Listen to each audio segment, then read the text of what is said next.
मित्रों नमस्कार। ये है जाब स्टडी यूट्यूब चैनल, जिस पर आपका हार्दिक स्वागत है। आइए आज जो है दोस्तों एक नई क्लास को आगाज़ करते हैं। जो यूनानी विचारक है, दार्शनिक है, जिसका नाम प्लेटो है, उसको हम कई पार्टों में जो है बहुविकल्पीय प्रश्नों के माध्यम से पूरा हल करने का प्रयास करते हैं। तो आइए दोस्तों देखते हैं। पहला प्रश्न इसका ये रहा, प्लेटो का जन्म कब हुआ था? उत्तर बताना है। प्लेटो का जन्म कब हुआ था? 328 ईसा पूर्व में, 428 ईसा पूर्व में, या सी नंबर 428 ईस्वी में, या जो डी नंबर है 328 ईस्वी में हुआ था। बताइए कौन सा उत्तर इसका सही होगा।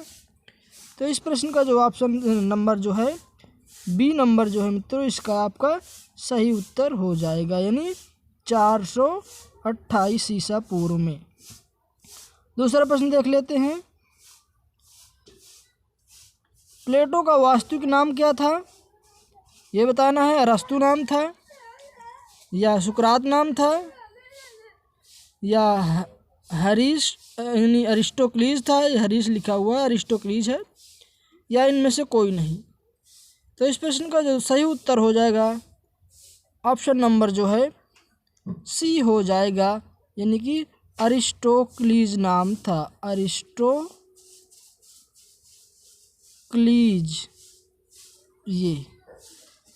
ये अरिस्टोक्लीज नाम था।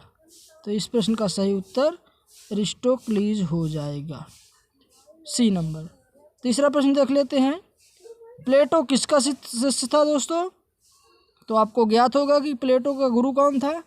तो जान लीजिए कि प्लेटो जो शिष्य था वो क्या सुकरात का था, अरस्तु का था, या सुकरात का, या हाब्स का, या लाक का। तो आपने उत्तर दे दिया होगा। इस प्रश्न का सही उत्तर ऑप्शन नंबर बी हो जाएगा, यानी सुकरात थे गुरु किसके? प्लेटो के।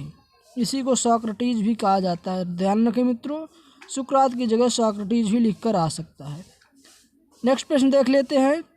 प्लेटो का शिष्य कौन था? अभी हमने पूछा कि सुकरात का, प्लेटो किसका शिष्य था। पूछ रहा है कि प्लेटो का शिष्य कौन था। तो क्या अरस्तु थे, सुकरात थे, मैकियावेली थे, या हाब्स थे? तो बताना है कि प्रश्न नंबर 4 का उत्तर। तो इस प्रश्न का जो सही उत्तर हो जाएगा, प्लेटो का जो शिष्य था वो कौन था? तो आपने टिक कर लिया होगा इस प्रश्न को। तो इस प्रश्न का जो प्लेटो का शिष्य कौन था? तो मित्रों इस प्रश्न का ऑप्शन नंबर ए सही हो जाएगा, यानी अरस्तु था। दूसरा प्रश्न देख लेते हैं। ये रहा दूसरा प्रश्न। प्लेटो का जन्म कहाँ हुआ था? तो आप जान गए होंगे प्लेटो का जन्म जो है एथेंस में हुआ था, है ना मित्रों। नेक्स्ट प्रश्न को देखते हैं। मनुष्य के व्यवहार के 3 मुख्य स्रोत कौन कौन से हैं? मनुष्य के व्यवहार के 3 मुख्य स्रोत कौन कौन से हैं? ये प्रश्न नंबर 6 है। तो क्या रुपया धन संपत्ति है, इच्छा तृष्णा भावना है, या क्रोध बल हिंसा है, या इनमें से कोई नहीं? तो इस प्रश्न का ऑप्शन नंबर जो है 20 बी नंबर सही हो जाएगा, यानी मनुष्य के व्यवहार के 3 मुख्य स्रोत जो होते हैं वो इच्छा तृष्णा और भावना होती है। दूसरा प्रश्न देखते हैं। प्लेटो के अनुसार जो है राज्य की जनसंख्या कितनी होनी चाहिए? तो ये आपको ज्ञात होगा कि ये 5040 बताई गई है। ठीक है मित्रों, आगे देखते हैं। न्याय मानव आत्मा की उचित अवस्था है। न्याय जो है मानव आत्मा की उचित अवस्था है। यह मानव स्वभाव की प्राकृतिक जो है, यह मानव स्वभाव की प्राकृतिक मांग है। यह कथन किसका है? न्याय मानव आत्मा की उचित अवस्था है और यह प्राकृतिक मांग है, ये किसका कथन है? जो इस प्रश्न का उत्तर यानी 8 नंबर है, जो इस प्रश्न का सही उत्तर ऑप्शन नंबर सी हो जाएगा, यानी ये जो कथन कहने वाले हैं ये कथन जो है प्लेटो महोदय का ही है। ठीक है मित्रों, इस प्रश्न का ऑप्शन नंबर सी सही हो जाएगा। दूसरा प्रश्न फिर देख लेते हैं। प्रश्न 9 है। प्लेटो की शिक्षा जो है, प्लेटो की शिक्षा प्रणाली के अनुसार संगीत की शिक्षा कितने वर्ष की आयु के मध्य दी जाती है? 0 से 5 वर्ष के मध्य, या जो है 5 से 10 वर्ष, या 11 से 15 वर्ष या 15 से 20 वर्ष। तो इस प्रश्न का जो ऑप्शन सही होगा मित्रों वो ऑप्शन नंबर सी हो जाएगा, यानी 11 से 15 वर्ष के मध्य जो है शिक्षा वो प्लेटो ने जो है संगीत की शिक्षा की व्यवस्था की है। दूसरा प्रश्न देखते हैं, प्लेटो की शिक्षा प्रणाली के अनुसार कितनी परीक्षाओं का उल्लेख मिलता है। यानी प्लेटो जो है वो कहता है कि शिक्षा प्रणाली के संबंध में और कहता है कि कितनी परीक्षा प्रणाली होनी चाहिए, तो वो कहता है कितनी 4, 2, 3 या 1। तो प्रश्न नंबर 10 है, इस प्रश्न का आंसर जो है ऑप्शन नंबर सी हो जाएगा, यानी 3।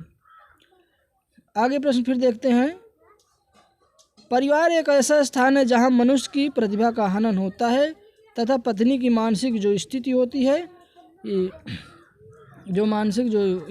वो चूल्हे चौके तक में ही बर्बाद हो जाती है। ये कथन किसका है?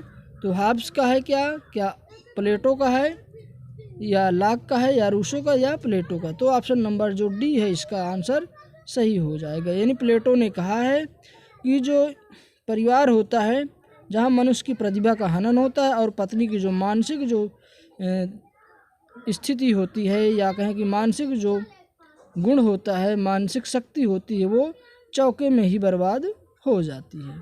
तो इस प्रश्न का सही उत्तर ऑप्शन नंबर जो है डी हो जाएगा, 11वां, है ना। नेक्स्ट है प्रश्न 12वां प्रश्न है, न्याय आत्मा का आंतरिक गुण है, यह किसने कहा है? न्याय आत्मा का आंतरिक गुण है, यह किसने कहा? क्या सुकरात ने या अरस्तु ने या प्लेटो ने या इनमें से कोई नहीं? तो इसको कहने वाले जो है प्रश्न नंबर 12 का उत्तर आपने दे दिया होगा, सी नंबर सही हो जाएगा। 13वें प्रश्न को देख लेते हैं, पश्चिमी जगत का साम्यवादी विचारक किसे माना जाता है? क्या मैकियावेली को या प्लेटो को या रूसो को या लाक को? तो आपने इस प्रश्न का उत्तर दे दिया होगा। इस प्रश्न का सही उत्तर हो जाएगा जो मित्रों ऑप्शन नंबर बी हो जाएगा, यानी प्लेटो को जो है पश्चिमी जगत का साम्यवादी विचारक माना जाता है।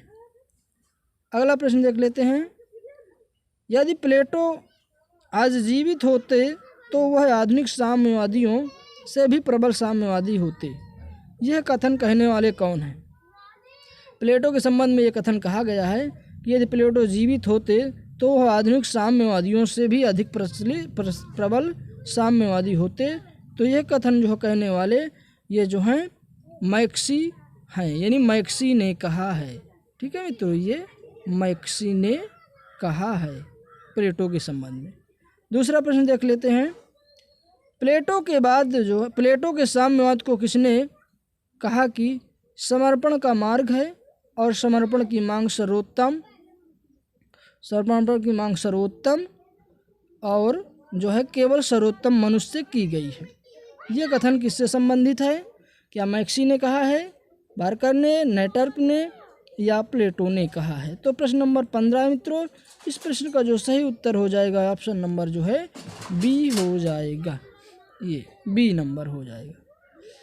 दूसरा प्रश्न देख लेते हैं, जहाँ राजा सद्गुणी है वहाँ कानून आवश्यक है और जहाँ राजा सद्गुणी नहीं है वहाँ कानून निरर्थक है। यह किसने कहा है? ये बताना है कि जहाँ राजा सद्गुणी है वहाँ कानून आवश्यक होता है। कहने का मतलब जहाँ राजा का सुविधा साधा हो तो वहाँ कठोर कानून होना आवश्यक है। अगर राजा जो है बड़े खुद ही दुराचारी हो तो वहाँ कानून बनाना आवश्यक नहीं है, निरर्थक होंगे। तो ये कथन जो है किससे संबंधित है? तो इस कथन को कहने वाले जो हैं कन्फ्यूशियस महोदय हैं, यानी कन्फ्यूशियस ने इसको वाक्य को कहा था। आगे देखते हैं नेक्स्ट प्रश्न, 17वां प्रश्न है, ये है 17वां प्रश्न, प्लेटो ने शिक्षण संस्था अकादमी की स्थापना कब की थी? यानी प्लेटो ने जो अपनी शिक्षण संस्था अकादमी की स्थापना की थी वो कब की थी? 347 ईसा पूर्व में या 388 ईसा पूर्व में या जो है 428 ईसा पूर्व में या इनमें से जो है कोई नहीं? तो इस प्रश्न का सही उत्तर ऑप्शन नंबर बी हो जाएगा, यानी 388 ईसा पूर्व में। ठीक है मित्रों, नेक्स्ट प्रश्न देख लेते हैं, प्लेटो की संस्था अकादमी ने किन किन विषयों की प्रधानता थी? यानी प्लेटो की जो संस्था थी अकादमी, उसमें कौन कौन से विषय प्रधान रूप से पढ़ाए जाते थे? क्या इतिहास, अर्थशास्त्र, बी नंबर गणित शास्त्र या ज्यामिति या समाजशास्त्र, मानव शास्त्र या इनमें से कोई नहीं? तो इस प्रश्न का जो उत्तर है दोस्तों आपने टिक लगा लिया हुआ है, जो गणित और शास्त्रार्थ इस की विषयों की प्रधानता थी, यानी गणित और शास्त्रार्थ गणित शास्त्र और ज्यामिति शास्त्र की प्रधानता थी। अगला प्रश्न देख लेते हैं, प्लेटो के ग्रंथों की संख्या कितनी है, ये बताना है। नेक्स्ट प्रश्न है 36 से 38 है, या बी नंबर 38 से 40, सी नंबर या 40 से 45, या डी नंबर 12 से 35। तो इस प्रश्न का सही उत्तर प्रश्न नंबर 19 का ए नंबर हो जाएगा, यानी 36 से 38 है। ठीक है मित्रों, 36 से 38। अगला प्रश्न और लास्ट प्रश्न है, प्रश्न 20 नंबर है, प्लेटो की न्याय संबंधी विवेचना में उसके राजनीतिक दर्शन के समस्त तत्व शामिल हैं, ये किसने कहा। प्लेटो के जो है न्याय संबंधी दर्शन में विवेचना में उसके राजनीतिक दर्शन के समस्त तत्व शामिल हैं, ये किसने कहा। डनिंग ने कहा है, इबस्टीन ने कहा है, या रसेल ने कहा, या इनमें से कोई नहीं। तो प्रश्न नंबर 20 है, इस प्रश्न का सही उत्तर ऑप्शन नंबर बी हो जाएगा। ये कहने वाले जो थे इबस्टीन थे। ठीक है मित्रों ये प्रैक्टिस यहीं समाप्त होता है ये क्लास।